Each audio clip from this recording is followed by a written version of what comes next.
This is 7 News High School Red Zone. Oh, what a night it is. Week 14 of the High School Red Zone, third round of the playoffs. Closing seconds, Eli Hudgens and Powdersville trailed Daniel by 7. He gets in for the TD. Robert Muster, the head coach, says go for 2. And who else would you rather have go than Thomas Williams? And that's the winner. The reigning 2A champion Daniel Lions are knocked out by Powdersville, which is moving on. Daniel's 36-game winning streak comes to an end.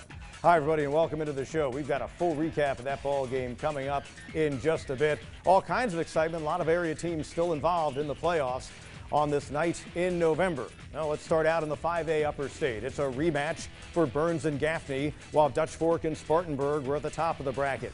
Last game of the regular season in this matchup at Nixon Field at Burns went to the Rebels. They handed Gaffney their only region loss. Grayson Loftus and crew, though, were ready tonight. Drew Medley on the receiving end made it 6-0 Gaffney early on in the first quarter. Later on, Loftus, Medley, one-handed catch gets down to the 5. Gaffney got a short TD, led 13-0. On the ensuing kickoff, though, Armani Weaver, look what he does. First, he had to break tackles. Then he had to find daylight, and there he goes, sprinting on the turf to the house. So Burns gets right back into it in the third quarter. Gaffney up 20-7. Andrew Stevens hit. Nathan Johnson caused it. Carson Foster picks it up, a scoop and score, 27-7 Gaffney. Colby Shaw coming back with Burns. Ethan Morris, 21-yarder, 27-14. The Indians' lead is reduced. In the fourth, it's Loftus and Drew Medley again for the long touchdown. Boy, Medley's really grown his game down the stretch. Burns trying to get back in it. Brayshawn Littlejohn, though, with the big D. Gaffney gets its revenge. Hands Burns a third straight loss at the reservation, 34-28. The reigning 5A champs move on. I was worried about holding on there in the second. We got to be able to execute a little better on offense and, you know, kicking game and then the offense in the second half. But, hey, it's a playoff game, and we're victorious. We play next week for the Upper State Championship. That was the objective. Come next week, we're going same thing, we're going back hard. You know, everybody going to come at the practice locked in. We know Dutch Fork is a good team, so we know we got a good challenge. Brayshawn Littlejohn's going to wear the black and gold in college at Missouri, but for now, that legacy in the program, and another Littlejohn wants to make big plays for a couple more weeks for Gaffney. So Dutch Fork and Spartanburg, other side of the bracket, Tom Knotts, his team was knocked down in the state title game by Gaffney a year ago, had their streak snapped. He wanted to get back there, get another shot at the Indians. Ray Keith Kelly and Spartanburg tried to change that. Nice run there, but the Vikings fell in an early hole. Cam Jackson closing out his fine career in on a big play for Spartanburg, but Dutch Fork pulls away. Second time this year, Dutch Fork beats the Vikings, this time 63-14. Spartanburg's season ends at 8-5. In the lower part of the state, Somerville moves on. They edge Sumter on the road 7-0, and Fort Dorchester will play their crosstown rival in the lower state final on Thanksgiving Friday. They knocked out Carolina Forest. 2A Upper State, just one team still alive, the old reliable Abbeville Panthers. They're trying to add another state title.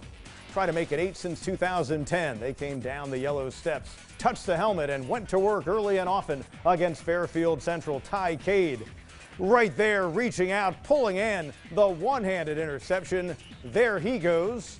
Got it close. Jamal Marshall does the honors to make it 7-0 Panthers. Later on, Cade showing you he can get it done in lots of ways.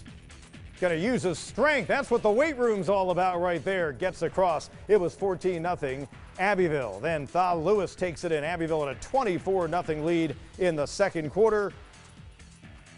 Later on, the Panthers, Tyrell Haddon making it happen. Carson Norman, 53 yards. Abbeville's moving on. They dispose of Fairfield Central 46-14.